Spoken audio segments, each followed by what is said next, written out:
మిత్రులారా, లలిత్ కుమార్ గారు మాట్లాడినటువంటి కొన్ని మాటలు నాకు చాలా బాధ కలిగించాయి. హిందువుల మనోభావాల్ని కించపరుస్తూ తను మాట్లాడారు. దీనికి నేను లలిత్ కుమార్ గారితో విజ్ఞప్తి చేస్తున్నాను, పూర్తి హిందూ సమాజానికి క్షమాపణలు చెప్పాలి. ఈ వీడియో చూసిన తర్వాత మీకు కూడా అలానే అనిపిస్తే తప్పకుండా కామెంట్లో రాయండి. తను ఏమన్నారో చూద్దాం రండి.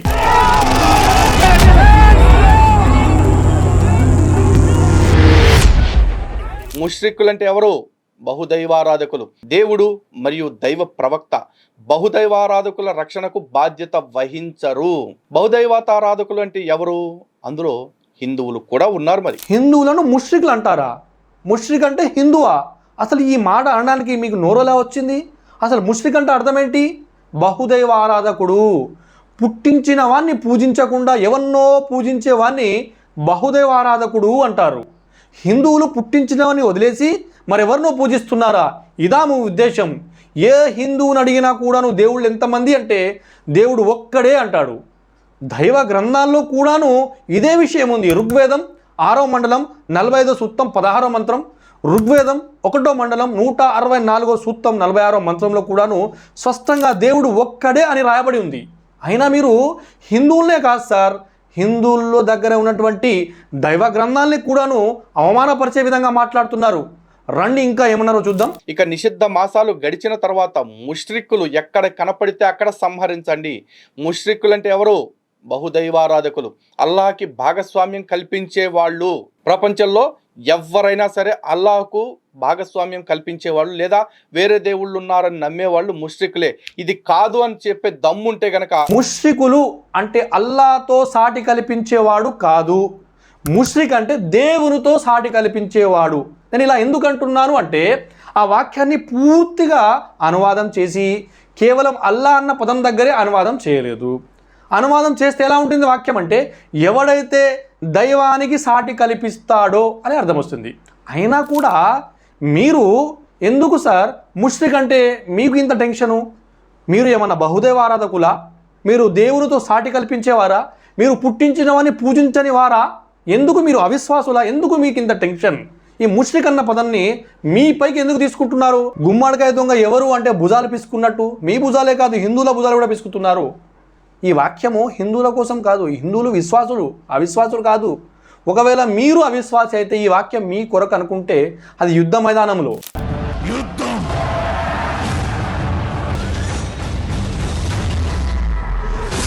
ఇలా యుద్ధ మైదానంలో మీరు సిరాజ్ ఎదురుపడ్డప్పటి విషయం. అలా జరిగే అవకాశాలు లేవు. మీరు టెన్షన్ తీసుకోకండి. హిందువులు ముష్రికులు కారు, కాఫిర్లు కారు. వారు కూడా మాలాగే విశ్వాసులు. కాకపోతే వాళ్ళ మార్గంలో వాళ్ళు ఉన్నారు అని దమ్ముంటే ప్రకటించు సిరాజ్, దమ్ముంటే ప్రకటించు. ఇది ఎక్కడి న్యాయమని లలిత్ గారు? సిరాజ్ ప్రకటించడు, సిరాజ్కి ఆ దమ్ము లేదు. లేకపోతే హిందువులందరూ ముష్రికులు కాఫిర్లేనా? ఒకవేళ ఆయన ప్రకటిస్తే అందరూ విశ్వాసులు ఏకదైవారాధకులా? ఓ పని చేయండి హిందూ బంధువులారా, ఎవరైతే లలిత్ గారిని ఫాలో చేస్తున్నారో వారందరూ వెళ్ళి ఒక సర్టిఫికేట్ తీసుకోండి, హిందూ సర్టిఫికేట్. అది తీసుకొని సిరాజ్ గారి దగ్గరికి వెళ్ళండి. వెళ్ళి క్యూలో నిల్చోండి లైన్లో. అప్పుడు సిరాజ్ గారు వచ్చి తన యొక్క స్టాంపు తీసుకొని వచ్చి మీ పేపర్ చూసి మీ సర్టిఫికేట్ చూసి దానిపైన మీరు ముష్రిక్ కాదు, మీరు కాఫీర్ కాదు, మీరు బహుదైవారాధకులు కాదు అని చెప్పేసి తన స్టాంపు గుద్ది మీకు ఇస్తాడు. ఆ పేపర్ తీసుకొని మీరు ఒక మంచి ఫ్రేమ్ తయారు చేసి ఇంట్లో గోడకు తగిలించుకొని రోజు పొద్దున్నే లేచి అమ్మయ్య సిరాజ్ గారు మా విశ్వాసాన్ని ధృవపరిచారండి, మేము ముష్రికులము కాము, కాఫీర్లము కానీ సంతోషపడుతూ ఉండండి. ఒళ్ళు మండిపోతుంది ఇక్కడ. ఏ ఎడిటర్ కొన్ని నీళ్ళు కొట్టవా? చాలు తడిచిపోతున్నాను. ఇదండి విషయం. మీకే అర్థమవుతుంది. నేను చదువుతాను వినండి. ఎవడైనా ఇస్లాంను కాదని, ఇక్కడ నేను రాయలా, ఇల్లే రాశారు. ఎవడైనా ఇస్లాంను కాదని వేరొక జీవన విధానాన్ని కోరుకుంటే అది అతని నుండి సుతరాము స్వీకరించబడదు. అతను పరలోకంలో ఘోరంగా నష్టపోతాడు. ఇస్లాం కాకుండా వేరే మతాన్ని స్వీకరిస్తే పరలోకంలో ఘోరంగా నష్టపోతాడంట. లలిత్ గారు ఈ అరబీ వాక్యాన్ని ఎవరైతే తెలుగులో అనువాదం చేశారో వారికి ఎలాగో బుద్ధి లేదు. మరి మీరు జ్ఞానవంతులు కదా, మీరైనా చెప్పాలి కదా సార్. ఈ వాక్యాన్ని పూర్తిగా అనువాదం చేయండి. ఇస్లాం అన్న పదాన్ని ఒక్కదాన్ని అలాగే ఎందుకు ఉంచారు? దాన్ని కూడా అనువాదం చేయండి అని మీరు అనొచ్చు కదా. మీరు అలా అనరు. ఒకవేళ అలా అంటే ఏం జరుగుద్ది అంటే ఈ వాక్యము కాంట్రవర్సీ కాదు, ఇది అందరికీ అనుగుణంగా ఉంటుందని మీకు తెలుసు. కానీ నేను చెయ్యనని మీరు ఎలా ఎక్స్పెక్ట్ చేశారు? మీరు చేయకపోతే నేను చేస్తానన్న విషయం మీరు మర్చిపోయారు సార్. నేను చేస్తాను చూడండి. ఎవడైతే విధేయత విధానాన్ని కాదని వేరొక విధానాన్ని కోరుకుంటే అది అతని నుండి ఎన్నటికీ స్వీకరించబడదు. అతడు పరలోకంలో ఘోరంగా నష్టపోతాడు. ఇదండి అసలు ట్రాన్స్లేషన్. కానీ ఎవడైతే ఇస్లాంను కాదని వేరొక దాన్ని అన్నది, ఇక్కడ ఇస్లాం అన్న వర్డ్ తీసేసి విధానము, విధేయత విధానము అని పెడితే సరిపోతుంది. ఇది అందరికీ వర్తిస్తుంది, హిందువులైనా క్రైస్తవులైనా ముస్లింలైనా. విధేయత విధానాన్ని అనుసరించకపోతే వాడు పరలోకంలో ఘోరంగా నష్టపోతాడు. లలిత్ గారు, మీకు క్లారిటీగా అర్థమైందని నేను అనుకుంటున్నాను. మీకు అర్థం కాకపోవడం ఏంటంటే మీరు పెద్ద మేధావులు, కానీ మిమ్మల్ని అనుసరించే బ్యాచ్ ఉందే వారికి అర్థమైందని నేను అనుకుంటున్నాను. హిందువులు ముష్రికులు కారు, కాఫిర్లు కారు, వారు కూడా మాలాగే విశ్వాసులు, కాకపోతే వాళ్ళ మార్గంలో వాళ్ళు ఉన్నారు అని దమ్ముంటే ప్రకటించు సిరాజ్, దమ్ముంటే ప్రకటించు. హిందువులు కాఫిర్లు కాదు, ముష్రికులు కాదు, వీళ్ళు కూడా విశ్వాసులే అని ఎవరి దగ్గరికో వెళ్ళి అడుక్కునే అవసరంలా ఆ దుస్థితి మాకు లేదు. సిరాజ్ దగ్గరికి వెళ్ళి అడుక్కునే అవసరం అంతకన్నా లేదు. సిరాజ్ వాల్యూ 0. మీ ప్రశ్నకు సమాధానం ఖురాన్లో ఉంది, నేను చెప్తాను చూడండి. ఖురాను గ్రంథము 2వ అధ్యాయము 62వ వాక్యము, నిశ్చయంగా విశ్వసించిన వారైనా, యూదులైనా, క్రైస్తవులైనా, సాబియులైనా, వారు ఎవరైనా దైవాన్ని, అంతిమ దినాన్ని విశ్వసించి సత్కార్యాలు చేసేవారికి దైవం వద్ద వారికి మంచి ప్రతిఫలం ఉంటుంది. మరొక వాక్యం 5వ అధ్యాయం 69వ వాక్యం, అక్కడ కూడా ఇలానే ఉంది. ఎవరైనా సరే వాళ్ళు దైవాన్ని, అంతిమ దినాన్ని విశ్వసించి సత్కార్యాలు చేస్తే వారు స్వర్గానికి వెళ్తారు అని దైవం ప్రకటిస్తున్నాడు ఖురాన్లో. సిరాజ్ ఏంటి ఇక్కడ అడిగేది? ఖురాను గ్రంథము 3వ అధ్యాయము 113వ వాక్యము, వారందరూ ఒకలాంటి వారు కారు. ఈ గ్రంథవహుల్లోని ఒక వర్గం వారు నీలకడగా ఉన్నారు. వారు రాత్రి సమయాల్లో కూడా దైవ వాక్యాలను పారాయణం చేస్తుంటారు, సాష్టాంగపడతారు. మరొక వాక్యం ఖురాను గ్రంథము 3వ అధ్యాయము 110వ వాక్యం, మానవుల కోసం ఉనికిలోకి తీసుకురాబడిన శ్రేష్ఠ సమాజం మీరు మంచి విషయాలకై ఆజ్ఞాపిస్తారు, చెడు నుంచి ఆపుతారు, ఇంకా మీరు అల్లాహను విశ్వసిస్తారు. గ్రంథవహులు కూడా విశ్వసించి ఉంటే అది వారి కోసం శ్రేయస్కరం అయ్యేది. వారిలో కొందరు విశ్వాసులు కూడా ఉన్నారు, కానీ అత్యధికులు అవిధేయులే.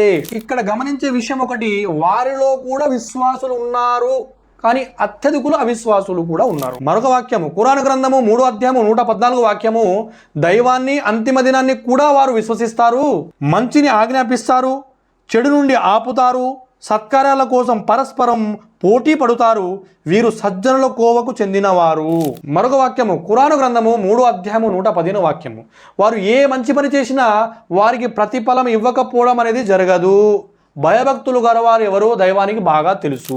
నేను చెప్పిన ఈ కొన్ని వాక్యాల్లో ఎక్కడ కూడాను మీరు ముస్లింలుగా మారుతేనే, మీరు ఇస్లాంలోకి వస్తేనే మీకు మోక్షము, లేదంటే మీరు అవిశ్వాసులు అయిపోతారు, మీరు నరకానికి వెళ్ళిపోతారు అని చెప్పట్లా. ఏమంటుంది ఖురాన్ అంటే, మీరు ఎక్కడ ఉన్నా సరే ఒకటే షరతు, అదేంటంటే సర్వేశ్వరుడు ఒక్కడు అన్న విషయాన్ని గ్రహించి ఆయన మాత్రమే ఆరాధిస్తే, మంచి పనులు చేస్తే మోక్షము, స్వర్గము దొరుకుతుందని ఖురాన్ కూడా ఇదే విషయం చెప్తుంది, వేదాలు కూడా ఇదే విషయం చెప్తుంది, బైబిల్ కూడా ఇదే విషయం చెప్తుంది. అందుకని నేను అంటున్నాను, ఏ దైవ గ్రంథాన్ని కూడా కించపరచరాదు, దాని గురించి మనం చులకగా మాట్లాడరాదు, వాటిపై బురద జల్లే ప్రయత్నం చేయరాదు అన్నది నా యొక్క భావన. దీన్ని మీరు అంగీకరించాలి, అంగీకరిస్తేనే మీకు మోక్షం, లేదంటే శాశ్వత నరకం అన్నది విషయాన్ని మీరు గమనించాలి. దాని మీద మీ ఒపీనియన్ ఏంటి? సో యాక్చువల్లీ మంచి క్వశ్చన్ అండి. అంబేద్కర్ గారు మనుస్మృతిని తగలబెట్టారు అంటున్నారు. ఎస్, అంబేద్కర్ గారు తగలబెట్టిన సందర్భాన్ని ఖచ్చితంగా నేను సమర్థిస్తున్నాను. ఎందుకంటే ఆయన హిందుత్వాన్ని విడిచిపెట్టక ముందు హిందువుగా ఉన్నప్పుడు దాన్ని తగలబెట్టారు, కాబట్టి నేను దాన్ని సమర్థిస్తాను. అదే ఆయన మతం మారిపోయి తగలబెట్టుంటే ఖచ్చితంగా నేను ఖండించేవాడిని. ఆయన హిందువుగా ఉన్నప్పుడు తగలబెట్టిన దాన్ని ఎందుకు సమర్థిస్తున్నాను అంటే, బహుశా ఆయన మనుస్మృతి విషయంలో తెలుసుకున్న విషయాలు కావచ్చు, లేకపోతే మనుస్మృతి ఆయనకు అర్థమైన పరిధిలో అందులో ఆయనకు కొన్ని లోపాలు కనపడ్డాయి, కాబట్టి దాన్ని తగలబెట్టారు. ఒక హిందువుగా ఉండి మనోధర్మ శాస్త్రాన్ని తగలబెడితే మీరు సమర్థిస్తారా? హిందూ కానివాడు తగలబెడితే మీరు సమర్థించారా? అంటే ఒక హిందూ ధర్మశాస్త్రాన్ని తగలబెట్టొచ్చా? ఏం మెసేజ్ ఇస్తున్నారు సార్ మీరు సమాజానికి? ఇదేనా సనాతన ధర్మం పట్ల ప్రేమ? హిందువులారా ఒకసారి గుండెలపై చేసుకుని ఆలోచించండి. ఈ విషయం కరెక్ట్ అనిపిస్తుందా మీకు? అసలు దీనికి జవాబు ఎలా ఉండాలి అంటే, జవాబు ఇలా ఉండాలి, నేను చెప్తాను వినండి. శృతి అంటే దైవవాక్కు, దేవుడు పంపినటువంటి వాక్కు ఏది అంటే వేదాలు, ఉపనిషత్తులు, భగవద్గీత. అయితే కొంతమంది పండితులు కావచ్చు, మేధావులు కావచ్చు, లేకపోతే హిందూ సమాజం పట్ల ద్వేషమైన ప్రేమైన కలిగి ఉండేటువంటి కొంతమంది వ్యక్తులు ఈ వేదాల నుంచి, ఉపనిషత్తుల నుంచి, గీత నుంచి కొన్ని వాక్యాలు తీసుకొని వాళ్ళ ఆలోచనకు అనుగుణంగా ఒక గ్రంథాన్ని తయారు చేశారు. దాన్నే మనుస్మృతి అంటారు. ఈ మనుస్మృతిలో ఎవరి ఆలోచనలో రింపడం కూడా జరిగింది కనుక అందులో కొన్ని చెడు విషయాలు కనిపించాయి డాక్టర్ అంబేద్కర్ గారికి. కనుకనే తను తగలబెట్టేశాడు. అయితే ఇలాంటి చెడు విషయాలు, ఇలాంటి చెడు భావాలు, ఇలాంటి హెచ్చుతగ్గులు మనుధర్మ శాస్త్రములో వాళ్ళ ఆలోచనల ప్రకారంగా, వాళ్ళ ఆలోచనల అనుగుణంగా రాసుకున్నారు కనుకనే ఇలా అయ్యింది. కానీ దైవవాక్కు వేదాల్లో, ఉపనిషత్తుల్లో, భగవద్గీతలో అస్సలే ఉండదు. ఇది ఛాలెంజ్ పూర్తి ప్రపంచానికి అని ఇలా సమాధానం చెప్పాలి. కానీ నువ్వు హిందువు అయితే తగలబెట్టేసేయి, వేరేడు తగలబెడితే నేను సమర్థించను, ఇలాంటి మాటలు మీరు మాట్లాడితే ఇది మంచిది కాదు. ఈ వీడియో చూసిన తర్వాత లలిత్ గారికి ఒక క్లారిటీ వచ్చింది అనుకుంటున్నాను. తనకే కాదు, మన హిందూ బంధువులకు కూడాను లలిత్ గారిపై ఒక క్లారిటీ వచ్చింది అనుకుంటున్నాను. అయితే హిందూ బంధువులకు ఒక విజ్ఞప్తి, కొంతమంది క్రైస్తవ సోదరులాగా, కొంతమంది ముస్లిం సోదరులాగా ఈ మధ్య అడుక్కునే బ్యాచ్ ఒకటి తయారైంది. బిచ్చగల్లా అడుక్కోవడం ఎలా అంటే, స్క్రీన్ పైన అకౌంట్ నెంబర్ ఇచ్చేసి మీకు తోచిన సహాయం చేయండి, దేశం కోసం, ధర్మం కోసం మేము పనిచేస్తున్నాము అని బిచ్చగాళ్ళు ఎక్కువ మంది తయారయ్యారు. తస్మాత్ జాగ్రత్త, చూసి మీరు వారికి డబ్బులు వేస్తే బాగుంటుంది అని నేను అనుకుంటున్నాను. మరొక విషయము, కొంతమంది సోదరులు నేను మొన్న చేసిన వీడియోకు అసభ్య పదాలు కామెంట్లో రాయడం జరిగింది. అంటే అసభ్య భాష మాట్లాడుకుంటూ, నేను ఒకవేళ అసభ్య భాష మాట్లాడితే ఆ భాష బట్టలు విప్పుకొని పరిగెట్టాలి. కానీ నేను అలా మాట్లాడను, ఎందుకంటే నాకు విజ్ఞత ఉంది. నేను ఏ నోటితోనైతే వేదాలు, బైబిల్, ఖురాన్ చదువుతానో ఆ నోటితో అలా మాట్లాడడము నాకు సబబు కాదు అని ఊరుకుంటున్నాను. కానీ నేను ఎలాంటి పక్షపాతిని కాదు. నేను గీత, బైబిల్, ఖురాన్ ఈ గ్రంథాల పట్ల ఎవరు చులకంగా మాట్లాడినా, ఎవరు వీటిని కించపరిచే ప్రయత్నం చేసినా వారిపై ఇలానే అటాక్ చేస్తాను, ఇలానే మాట్లాడతాను. కనుక మీరు దీన్ని గమనించండి. మీరు రాసే మీ ఒపీనియన్స్ తప్పకుండా కామెంట్లో రాయండి. మిత్రులారా, ఈ వీడియో మీకు నచ్చట్లయితే తప్పకుండా ఒక లైక్ చేయండి. మీరు నా ఛానల్పై లేనట్లయితే ఈ ఛానల్ని సబ్స్క్రైబ్ చేసుకోండి. మీ మిత్రులకు షేర్ చేయండి. మళ్ళీ మరొక వీడియోలో కలుద్దాం. జై హింద్.